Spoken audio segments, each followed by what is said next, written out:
孩子嗓子不舒服，我用沙梨给他煮了这个汤，甜甜糯糯，孩子特别喜欢喝。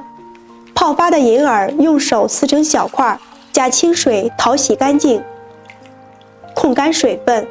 洗干净的沙梨切成小块，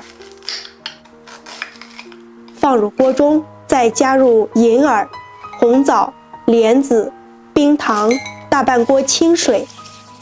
加盖小火煮1小时，然后再加点枸杞煮2分钟即可。